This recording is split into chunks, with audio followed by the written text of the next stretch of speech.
Bismillahirrahmanirrahim. Alhamdulillahi rabbil alamin. Hamdan yuwafi ni'amahu yukafi mazidah. Ya Rabbana lakal hamdu kama yanbaghi li jalali wajhikal karim wa 'azimi sultanik. Allahumma salli wa sallim wa barik ala 'abdika wa rasulika Muhammadin nabiyil ummi wa ala alihi wa sahbihi ajma'in. Wa ba'd, jamaah salat subuh yang dimuliakan Allah Subhanahu wa taala. Assalamualaikum warahmatullahi wabarakatuh. Alhamdulillah, syukur kita kepada Allah Subhanahu wa taala atas limpahan nikmat ridhonya kita melangkah dengan ringan untuk kembali ke masjid di awal aktivitas kita di pagi hari. Alhamdulillahilladzi radda alaina arwahana wa ajra lana bihi. Syukur kepada Allah Subhanahu wa taala yang diizinkan untuk berzikir kembali kepada kesempatan kita. Di pertemuan sebelumnya kita ingin masuk ke qasas al-anbiya atau qasasun minal Qur'an. Kisah-kisah yang Allah Subhanahu wa taala cantumkan dalam Al-Quran. Al-Quran kalau dibuka disebut kitab tentang sejarah juga bukan. Namun di dalam Al-Quran ada penggalan-penggalan kisah yang disampaikan dengan berbagai cara, dengan masing-masing penggalan di setiap ayat atau surat tersebut memiliki pesan tersendiri. Seperti kisah Bani Israel. Kisah Bani Israel bersama para nabinya itu diulang di banyak tempat di dalam Al-Quran. Namun masing-masing keterangan itu memiliki penekanan, pesan yang berbeda dan saling melengkapi. Pada kesempatan ini kita mengambil dari surat Al-Baqarah, salah satu kisah yang mungkin tidak terlalu populer untuk sebagian kalangan. Kalau kita sebut Al-Baqarah, maka kisah yang paling menonjol adalah perjalanan Bani Israel ketika mengungkap siapa pembunuh dari seorang paman yang kaya raya. Rupanya pelakunya adalah keponakan. Ini tentang Al-Baqarah. Kemudian di surat Al-Baqarah juga masih ada cerita atau kisah lain yang secara detailnya terdapat dalam keterangan-keterangan tafsir. Itu tentang awal mula munculnya sihir di tengah umat manusia. A'udzu billahi minasyaitonir rajim. Bismillahirrahmanirrahim. Wattaba'u ma tatlu asyayatin 'ala mulki Sulaiman. Wa ma kafara Sulaiman walakinna asyayatin kafaru yu'allimuna an-nasa as-sihra wa ma unzila 'alal malakaini bi Babil Harut wa Marut wa ma yu'allimani min ahadin hatta yaqula innama nahnu fitnatun fala takfur fayata'allamuna minhuma ma yufarriquna bihi bainal mar'i wa zawjihi wa ma hum bidarrin bihi min ahadin illa bi'idznillah wa yata'allamuna ma yadurruhum wa la yanfa'uhum wa laqad 'alimu laman ishtarahu ma lahu fil akhirati min khalaq wa la bi'sa ma syaru bihi anfusahum law kanu ya'lamun. Satu ayat penuh menyinggung tentang perjalanan Nabi Sulaiman. Di antara sababun nuzul yang disebutkan tentang ayat ini bahwa awal mula langit itu terbuka dan bisa bangsa jin mencuri dengar. Bangsa jin bisa mencuri dengar dari para malaikat ketika mereka menerima perintah disampaikan tentang apa yang Allah qada, apa yang Allah tentukan kejadiannya dalam kehidupan manusia.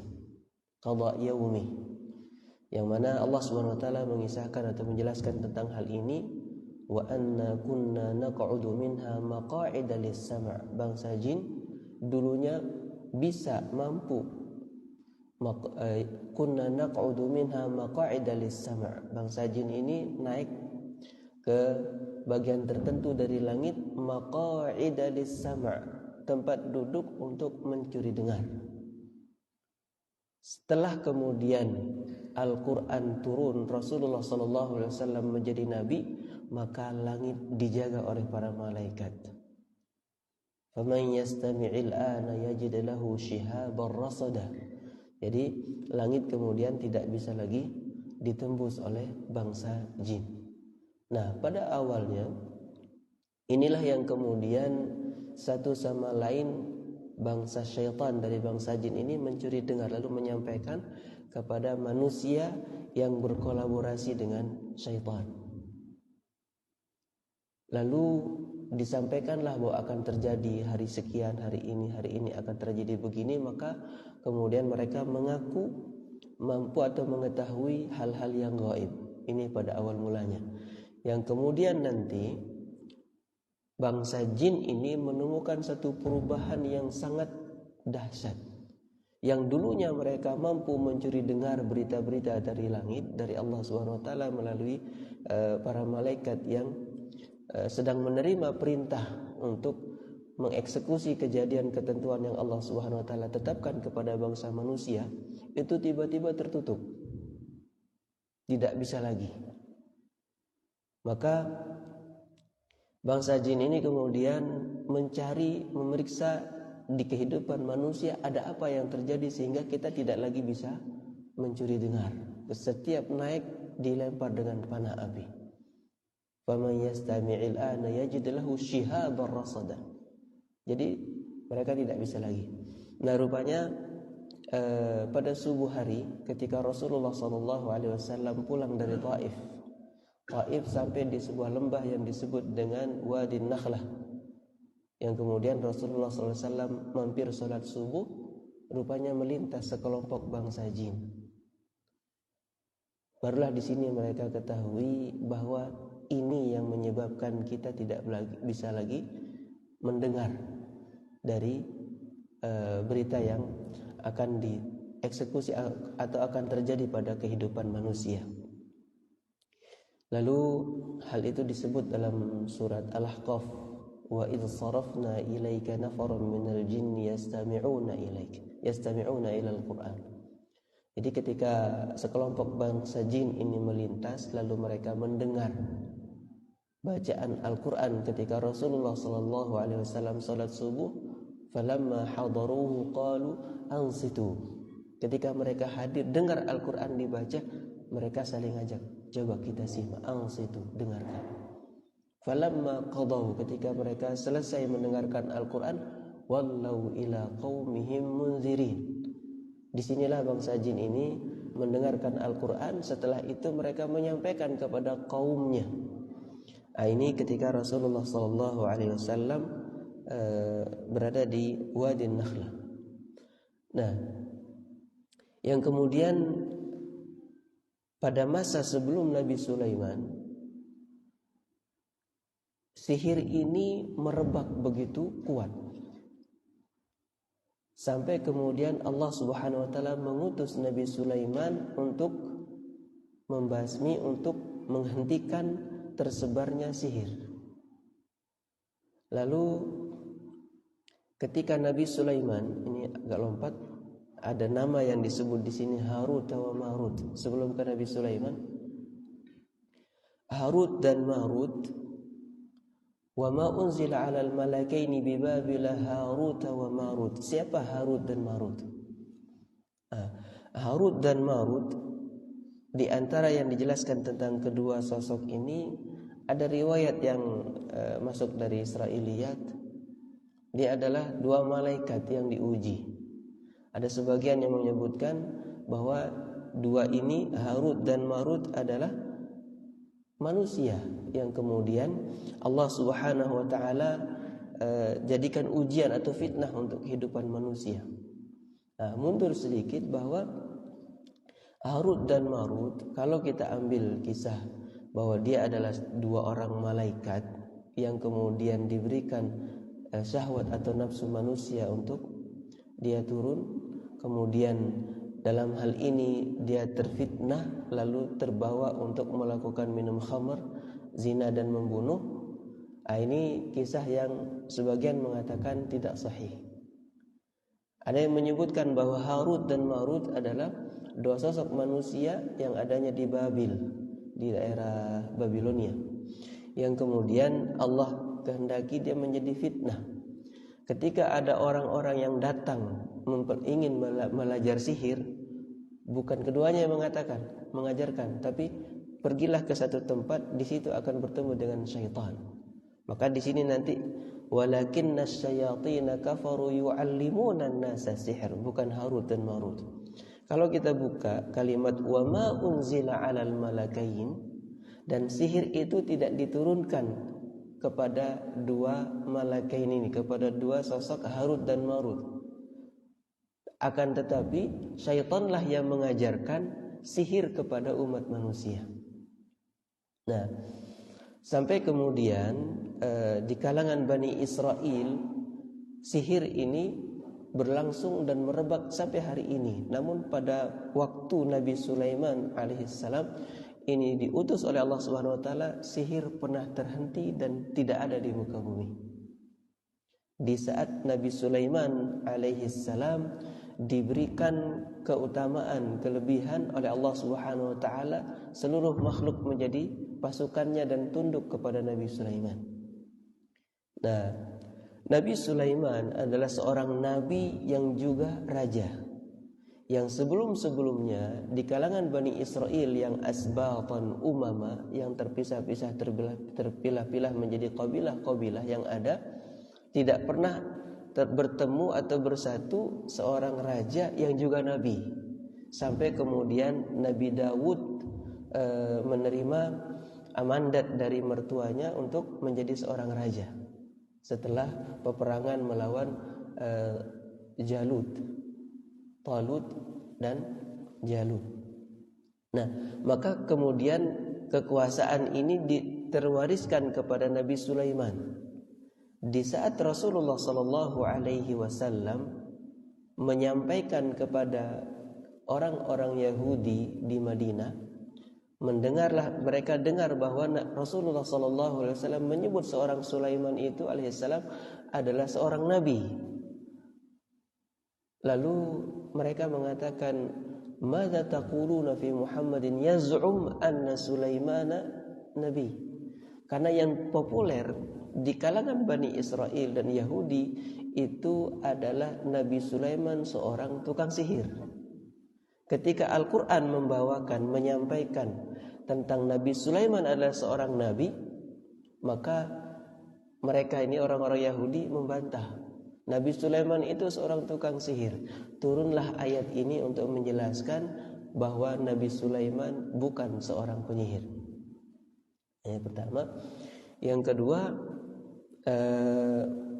orang-orang Yahudi bertanya kepada Rasulullah sebagaimana asbab nuzul di beberapa ayat tentang kisah Ashabul Kahfi misalnya, atau kisah Zulkarnain, kisah pertanyaan mereka tentang ruh. Nah, bertanyanya mereka kepada Rasulullah SAW terkait Nabi Sulaiman, maka turunlah ayat ini menjadi jawaban. Ini diantara hubungannya dengan sababun nuzul. Nah, wa ma unzila 'alal malakaini bi Babil Harut wa Marut. Sihir ini tidak diturunkan kepada Harut dan Marut. Akan tetapi syaitanlah yang mengajarkan sihir kepada manusia. Lalu dengan seperti itu, bahwa ketika mereka datang ke Harut dan Marut kemudian menunjukkan, kamu pergi aja ke satu tempat, di situ kamu akan bertemu dengan sosok syaitan. Lalu dari sinilah umat manusia itu mempelajari sihir. Fayata'allamuna minhuma di sini, di antara keterangan yang saya dapat bahwa bukan mereka langsung yang mengajarkan. Karena kalimat wa ma unzila 'alal malakain ini kalau kita buka dalam tafsir punya dua penjelasan. Pertama, ma adalah menafikan bahwa sihir itu tidak diturunkan kepada Harut dan Marut. Yang kedua, wa ma unzila 'alal malakaini bi Babil Harut wa Marut. Ma di sini adalah ma mausul, di mana sihir yang nantinya merebak di umat manusia itu sebelumnya diturunkan kepada Harut dan Marut sebagai ujian. Kalau kita buka, dua penjelasan ini muncul dalam tafsir.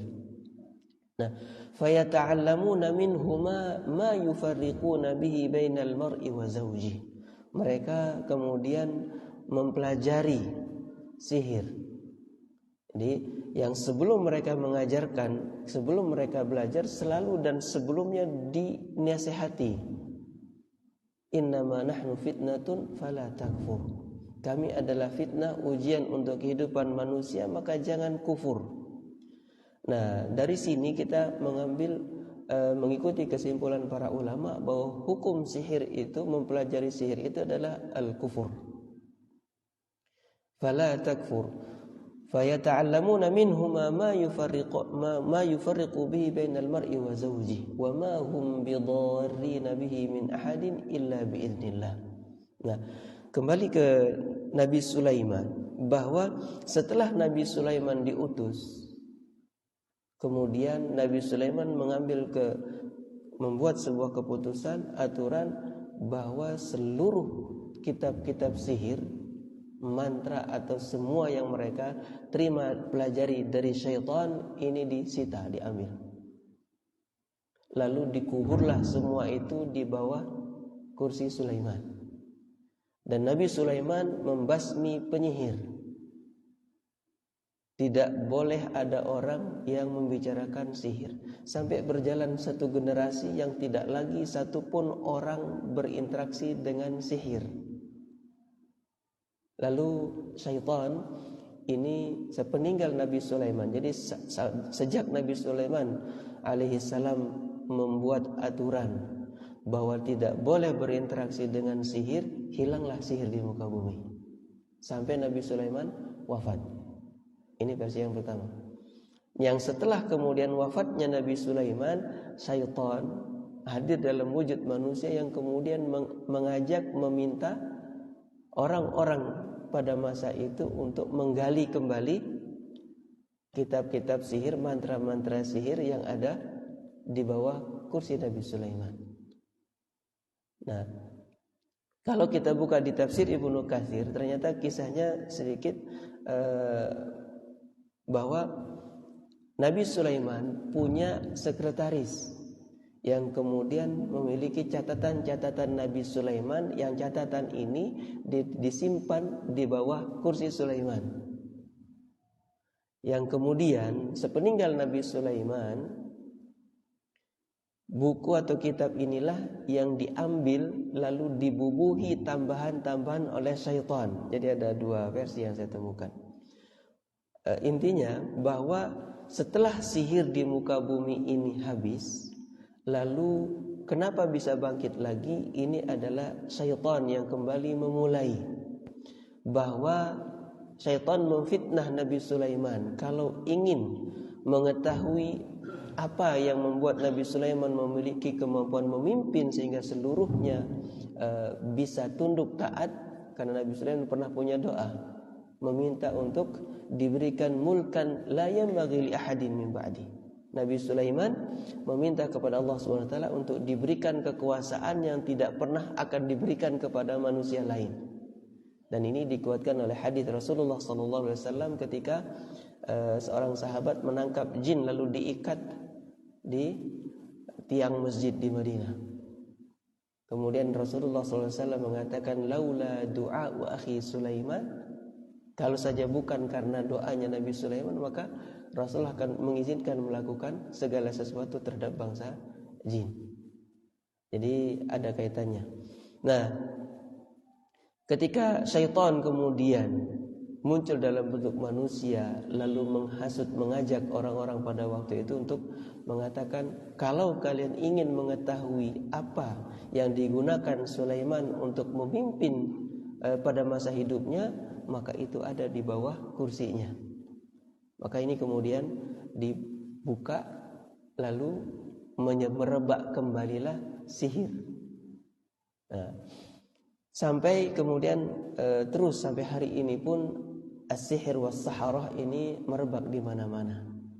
Ketika Allah Subhanahu wa taala menjelaskan pada surat ini sebagai satu bantahan ketika yang populer di kalangan Yahudi adalah Nabi Sulaiman seorang penyihir, maka dibantah wattaba'u ma tatlu syayatinu ala mulki Sulaiman.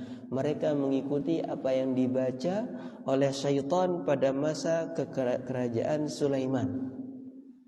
Wa ma kafaru Sulaiman walakinna syayatin kafaru. Nabi Sulaiman tidaklah kafir, akan tetapi syaitanlah yang kafir. Yu'allimuna an-nasa as-sihr. Mereka mengajarkan sihir kepada kepada manusia. Wa ma unzila 'alal malakain.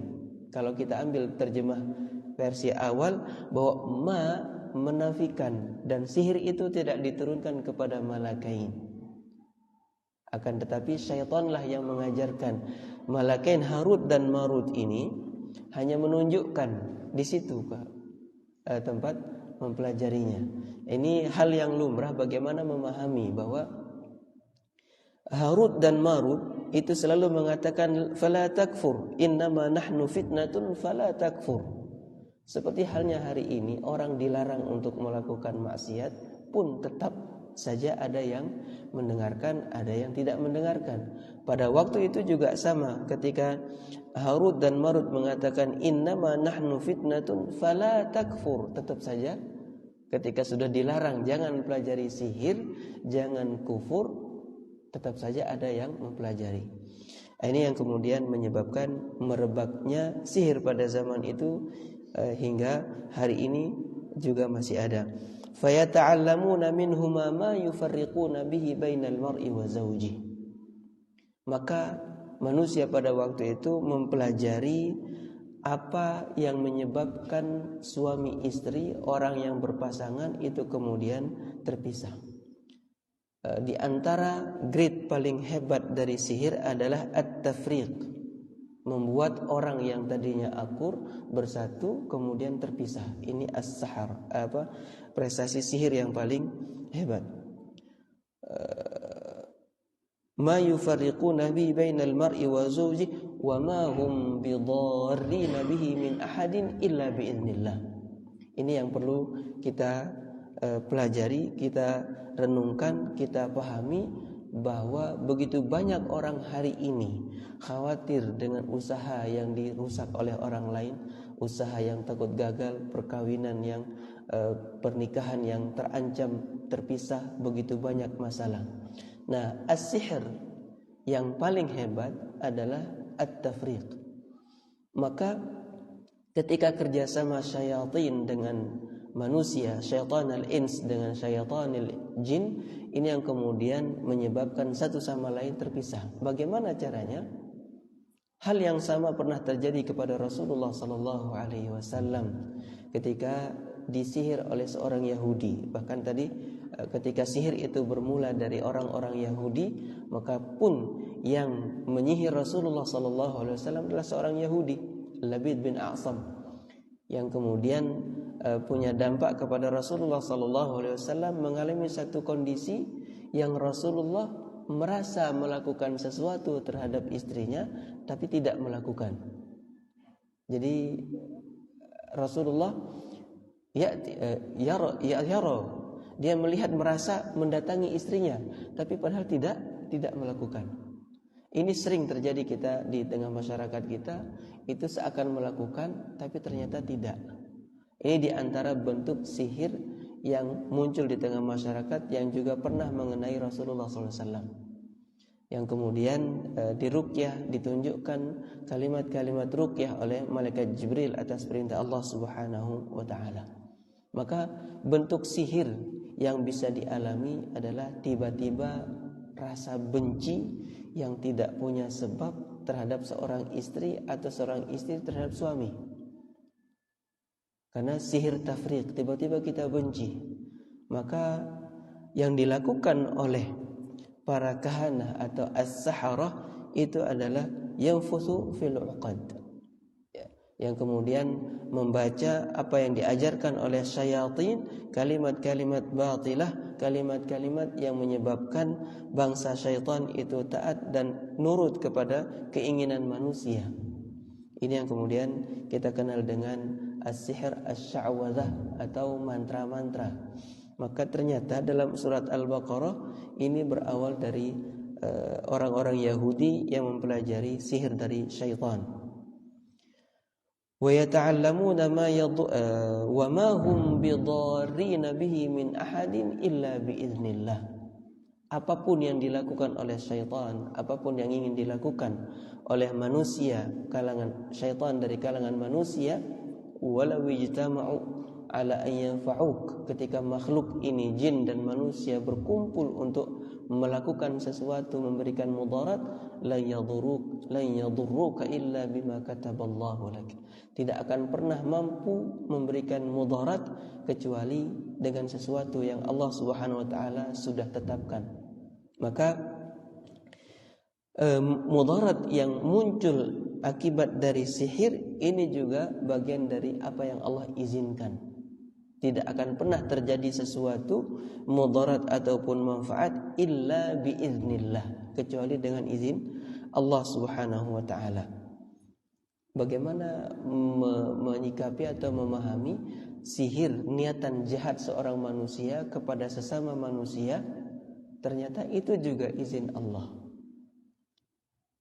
Wa ma hum bidarrina illa biiznillah. Tidak akan pernah penyihir itu memberikan mudarat illa biiznillah, kecuali dengan izin Allah. Ketika kemudian ayat ini kita baca dengan tujuan memohon perlindungan kepada Allah pun menjadi al-auzah, menjadi perlindungan. Wa ma hum bidarrina illa biiznillah, tidak akan pernah terjadi mudarat itu kecuali atas izin Allah. Kalau ayat ini kita baca sebagai permohonan perlindungan, maka kita sedang mengatakan tidak akan mudarat kecuali jika Allah mengizinkan. Ya Allah, mudarat ataupun tidak itu atas kehendak-Mu, maka lindungi kami. Wa ma hum bidarrina illa biiznillah. Tadi antara izin Allah dengan niatan jahat orang yang menyihir. Antara izin dengan ridha adalah dua hal yang berbeda. Kalau ridha Allah Subhanahu wa taala kepada manusia, kepada sesuatu yang dikehendaki, diinginkan oleh manusia, maka ini untuk sesuatu yang sejalan dengan apa yang Allah syariatkan. Tapi ketika sesuatu itu terjadi, betul itu atas izin Allah. Ketika Allah mengizinkan sesuatu terjadi, rupanya belum tentu Allah ridha. Allah mengizinkan, tapi Allah tidak meridhai.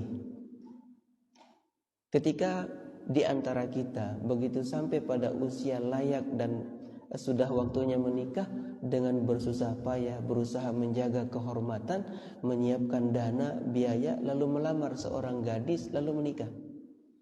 Menikah dengan semua prosesi, dengan semua yang kemudian dijalani pasca pernikahan, lahirlah seorang anak. Maka lahirnya anak ini atas izin dan ridha Allah, karena prosesnya sesuai dengan syariat. Na'udzubillah, ketika di antara para perantau kuliah di luar kota atau di kota besar, tinggal di kosan, jauh dari orang tua, alasan belajar kelompok, tinggal di kosan. Na'udzubillah, belajar barengnya bukan sama yang laki saja, tapi campur antara laki dan perempuan. Na'udzubillah, terjadilah kemudian perzinahan. Hamil ini kemudian lahir seorang anak. Lahirnya seorang anak dengan prosesi perzinahan pun atas izin Allah, tapi tidak kemudian serta-merta Allah ridha dengan perbuatan ini. Jadi wa ma hum bidarrina bihi min ahadin illa biiznillah. Mereka tidak akan mampu memberikan mudarat kepada seorang pun kecuali dengan izin Allah. Nah, yang menjadi pertanyaan adalah ketika kemudian manusia ini melakukan sesuatu, usahakah sifatnya, yang kemudian di situ ada maksiat, rizki, pendapatan bertambah. Apakah bertambahnya rizki yang kita dapatkan ini pertanda Allah ridho? Rupanya belum tentu. Bagaimana mengenali Allah ridho atas rizki yang kita dapatkan? Maka harus dilihat dari apakah rizki ini kita peroleh dengan cara yang halal, yang Allah izinkan, yang Allah ridhai, yang Allah syariatkan, atau dalam proses memperoleh rizki itu kita sedang melanggar syariat Allah. Kalau dengan melanggar syariat Allah rizki ini terus bertambah, maka ini adalah istidraj, karena melanggar aturan Allah Subhanahu wa taala. Wa ma hum bidarrin bihi min ahadin illa biiznillah. Wa yata'allamuna minhuma wa yata'allamuna ma yadhurruhum wa la yanfa'uhum. Dari mereka inilah kemudian saling belajar sesuatu yang mudarat dan tidak ada manfaatnya. وَلَقَدْ عَلِمُوا لَمَنِ اشْتَرَاهُ مَا لَهُ فِي الْآخِرَةِ مِنْ خَلَاقٍ. Al-kufru, kekufuran, maka buahnya adalah sia-sia di akhirat. Ketika mereka mempelajari sihir, maka ini mempelajari sesuatu yang tidak memberikan manfaat. وَيَتَعَلَّمُونَ مَا يَضُرُّهُمْ وَلَا يَنْفَعُهُمْ. Mempelajari sesuatu yang mudarat dan tidak sedikit pun memberi manfaat. Dampaknya di akhirat adalah tidak ada kebaikan yang mereka peroleh di akhirat. Wala bi'sa ma syaru bihi anfusahum. Dan sebegitu buruk mereka ishtarau. Kata syira ini kan sebenarnya artinya transaksi. Di beberapa tempat Allah Subhanahu wa taala menyebutkan amal seseorang ketika itu buruk atau melanggar syariat, Allah sebut dia melakukan transaksi yang buruk, yang merugikan. Seperti kalimat ulaika alladziina ishtarawud dhalalah, mereka yang memperjualbelikan kesesatan. Kemudian Rasulullah sallallahu alaihi wasallam dalam salah satu hadis riwayat Imam Baihaqi, aswa'un nasi sariqatan, ya, seburuk-buruk manusia dalam mencuri adalah ketika mencuri dalam sholat. Kata mencuri dengan kata jual beli yang rugi, kalau kita buka ternyata penjelasan para ulama menyampaikan ketika Allah memberikan modal terbesar kepada manusia yang berupa waktu dan masa hidup, maka ini menjadi modal yang sangat besar. Ketika dilakukan, dihabiskan kepada sesuatu yang sifatnya maksiat, maka kita sedang memperjualbelikan waktu atau modal ini untuk sesuatu yang merugikan. Maka di sini wala bi'sa ma syarau bihi anfusahum. Waktu yang Allah Subhanahu wa taala berikan untuk seyogianya beribadah, taat kepada Allah Subhanahu wa taala, justru dihabiskan untuk mempelajari sesuatu yang buruk, yang tidak bermanfaat. Maka duduk kita dalam beberapa menit di sebuah masjid seperti ini, kita sedang mengeluarkan modal itu untuk kita habiskan al-asr atau waktu dalam hidup kita. Maka Allah Subhanahu wa taala menyebutkan innal insana lafi khusr. Sungguh manusia itu berada dalam kerugian di saat waktu mereka habiskan untuk sesuatu yang tidak manfaat. Ketika waktu dihabiskan untuk ketaatan kepada Allah, maka ini adalah transaksi yang menguntungkan. Di ayat ini di 102 surat Al-Baqarah, wala bi'sa ma syarau bihi anfusahum. Sungguh itu begitu buruk mereka lakukan transaksi menjual diri mereka, menghabiskan masa mereka untuk sesuatu yang mudarat di akhirat. Lau kanu ya'lamun. Kemudian ayat yang setelahnya menyebutkan walau annahum amanu wattaqau lamathubatun minallahi khair. Kalau kemudian waktu masa hidup ini digunakan untuk beriman, bertakwa kepada Allah Subhanahu wa taala, maka balasannya di sisi Allah. Wattaqu lamathubatun min indillahi khair. Pahala balasan dari Allah Subhanahu wa taala itu lebih baik. Lau kanu ya'lamun. Pada akhirnya ada dua kata yang mendorong kita untuk memahami bahwa ilmu menjadi sesuatu yang penting sekali yang menentukan baik buruknya kehidupan kita di dunia hingga akhirat. Sepenggal kisah dari Nabi Sulaiman, yang mana Nabi Sulaimanlah yang pernah kemudian memusuhi orang-orang yang melakukan sihir, dan sempat rupanya sihir itu habis sampai kemudian syaitan dengan berkolaborasi dengan syaitan dari kalangan manusia, bangkit kembalilah sihir setelah sepeninggal Nabi Sulaiman sampai hari ini. Wallahu a'lam. Mudah-mudahan sepenggal ayat yang kita pelajari menjadi pelajaran dan Allah ridha untuk kita fahami dan kita amalkan. Jika ada tambahan atau pertanyaan, mudah-mudahan saya bisa jawab.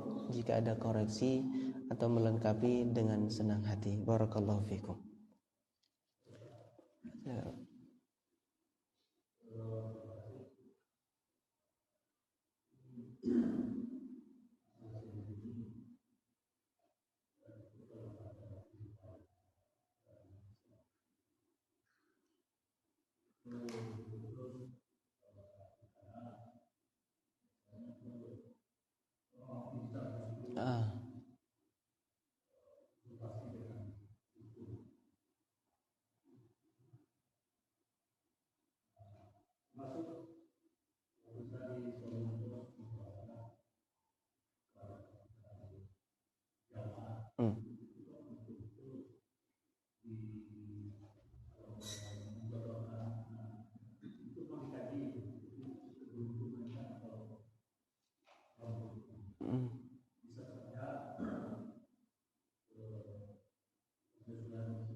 Betul.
Masya Allah.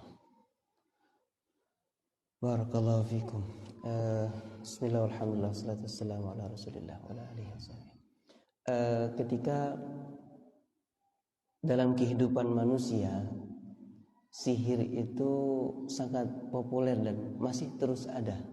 Bahkan di zaman yang seperti hari ini sudah zamannya canggih, orang masih bertanya, masih berkonsultasi, masih berinteraksi dengan dunia klinik. Ini mengisyaratkan bahwa sebegitu rendah dan dangkalnya pengetahuan umat manusia terhadap tauhid.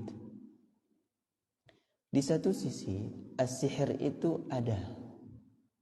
Kalau kita runut kembali asal-usul dari kata sihir sendiri, sebenarnya adalah dari sahara yang artinya tersembunyi, sesuatu yang tidak nampak. Maka ketika kita beraktivitas, bangun di tengah malam, melakukan sholat, beristighfar, pun Allah SWT menyebutkan di surat Ali Imran, wal mustaghfirina bil ashar, dan orang-orang yang beristighfar di waktu sahar. Sahar yang dimaksud adalah di tengah malam gelap atau menjelang subuh.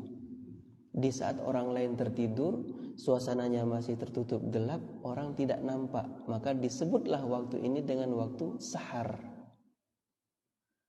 Begitu juga kaitannya dengan konsumsi kita makan untuk mempersiapkan diri menjalankan saum di besok hari.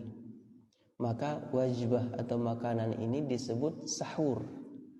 Asal katanya sama, sahara. Sehingga sesuatu yang nampak dampaknya terlihat nyata, begitu penyebabnya tidak diketahui, maka ini disebut sihir. Ini makna dasar.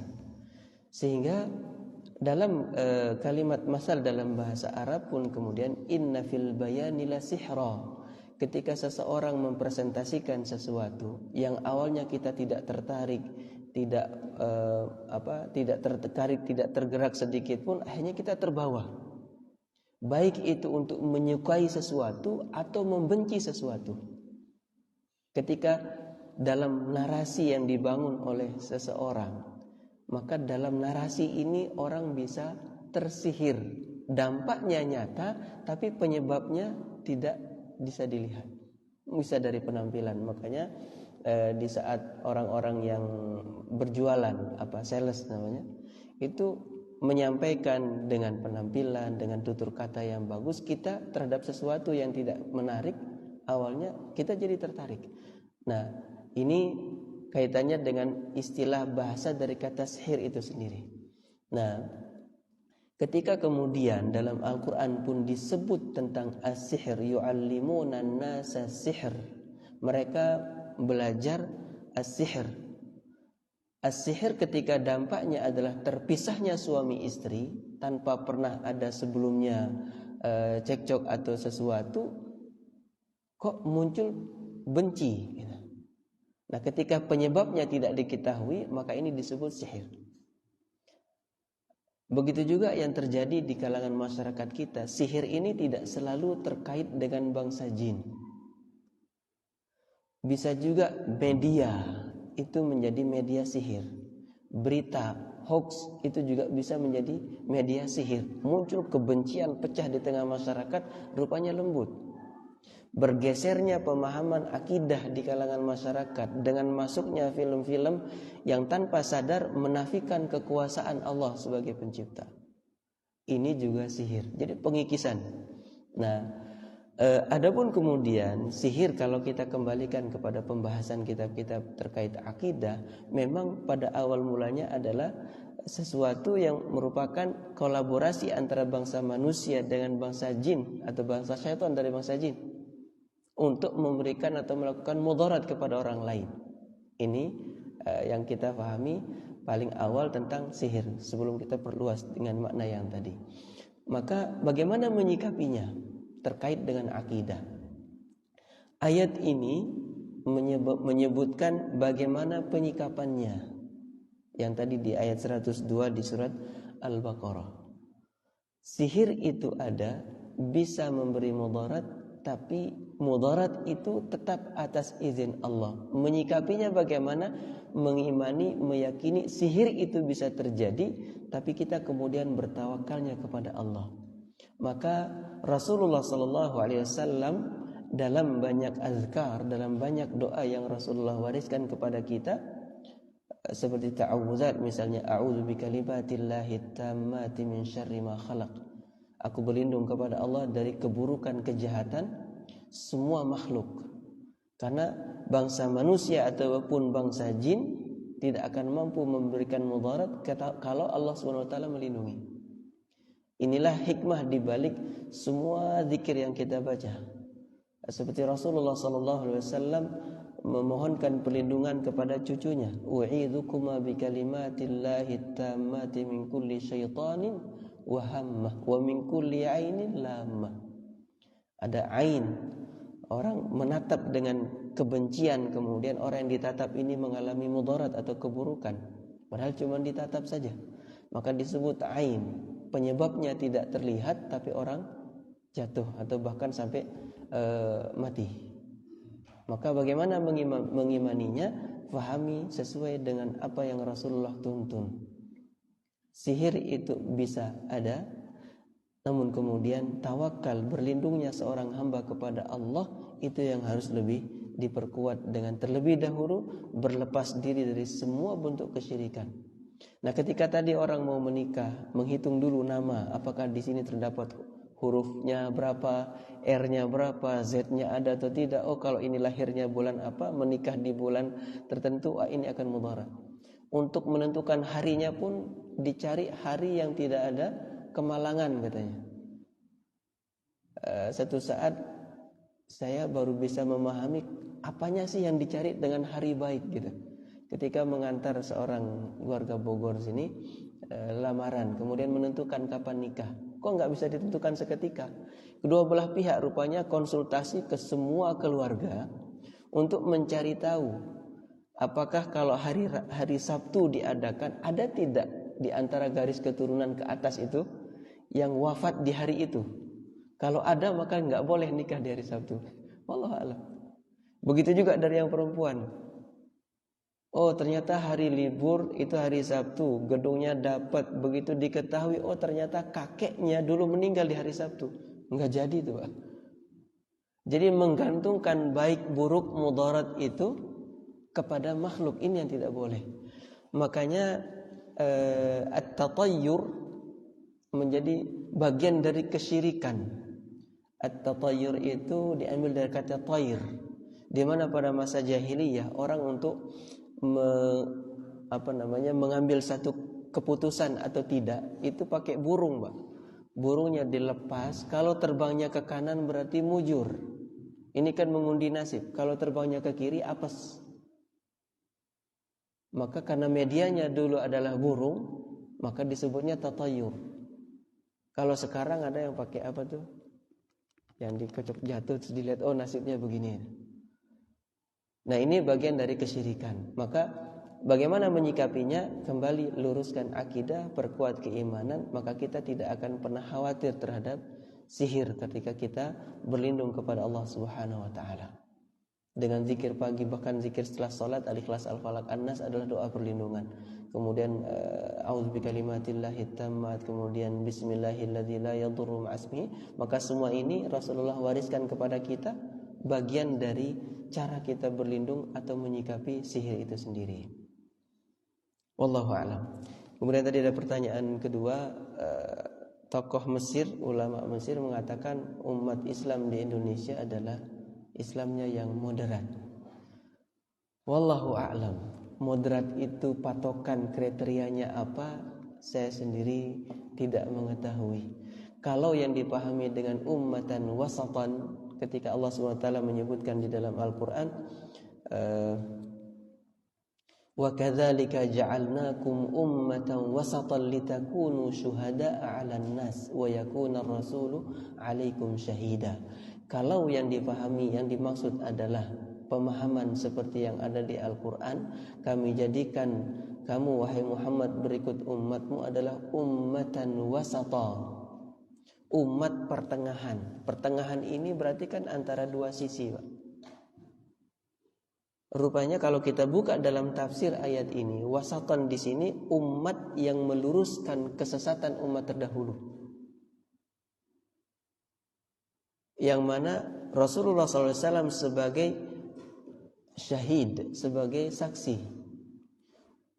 Wa kadzalika ja'alnakum ummatan wasatan litakunu syuhada. Fungsi dari umat wasatan ini adalah sebagai saksi. Syuhada'a 'alan nas. Wa yakuna ar-rasul, dan Rasulullah SAW juga adalah wa yakuna ar-rasulu 'alaikum syahida. Jadi temanya di ayat itu ummatan wasatan itu sebagai saksi yang menyaksikan umat terdahulu atas kebaikan atau kemaksiatan mereka lakukan.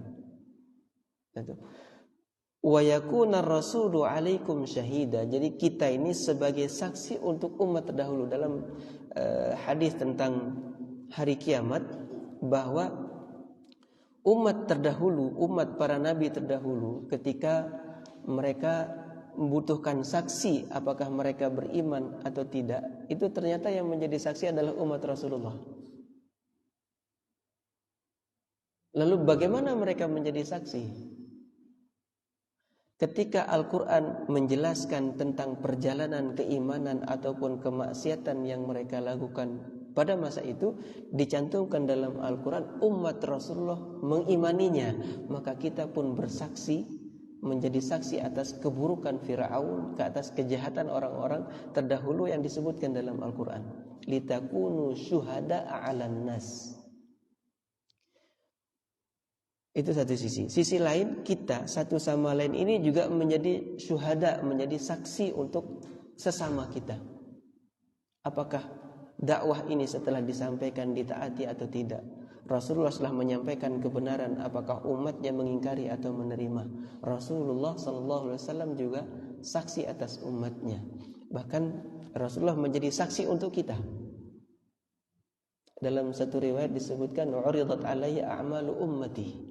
Dipampangkan terhadapku perbuatan umatku. Rasulullah akan menjadi saksi atas ketaatan atau keburukan umat manusia. Wa yakuna ar-rasulu 'alaikum syahida.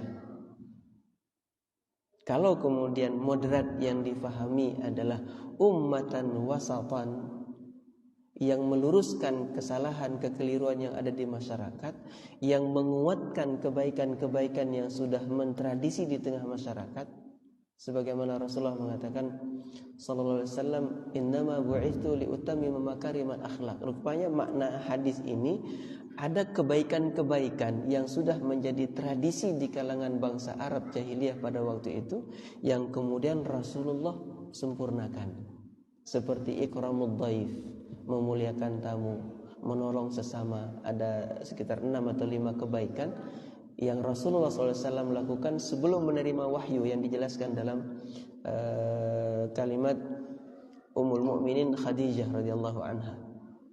Ketika Rasulullah menerima wahyu kemudian mengalami kecemasan, Khadijah radhiyallahu anha menyebutkan, Allah tidak akan menyia-nyiakanmu, kamu orang yang menyambung silaturahim, kamu orang yang membantu sesama, kamu yang meringankan berat orang lain. Artinya wasatan, menyempurnakan kebaikan yang ada, meluruskan keburukan yang ada. Kalau ini yang dimaksud dengan moderat, maka moderat ala Quran.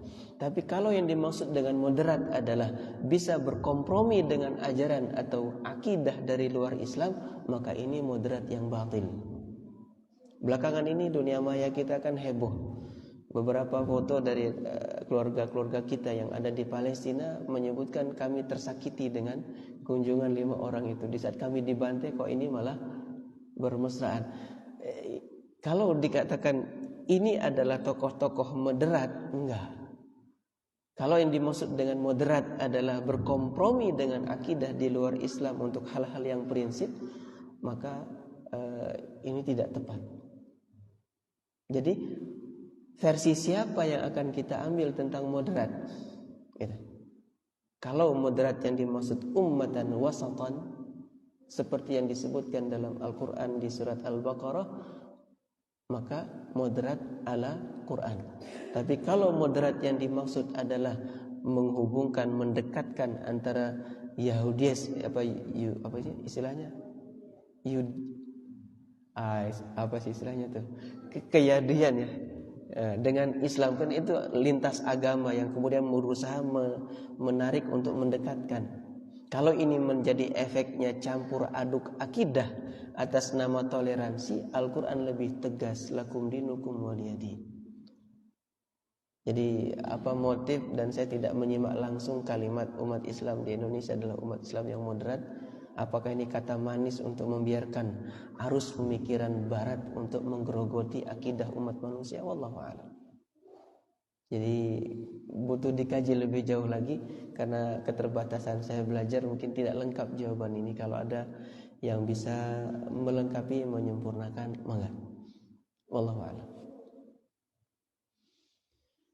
Baik, saya kira waktu kita sudah cukup panjang. Mudah-mudahan di kesempatan lain tetap diizinkan Allah Subhanahu wa taala untuk terus belajar meskipun sedikit, tapi Allah ridha untuk kita fahami dengan benar dan Allah ridha untuk kita amalkan.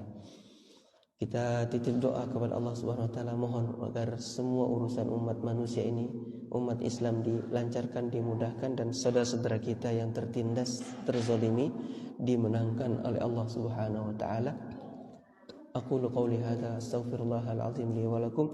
Subhanakallahumma wa bihamdika asyhadu an la ilaha illa anta astaghfiruka wa atubu ilaik.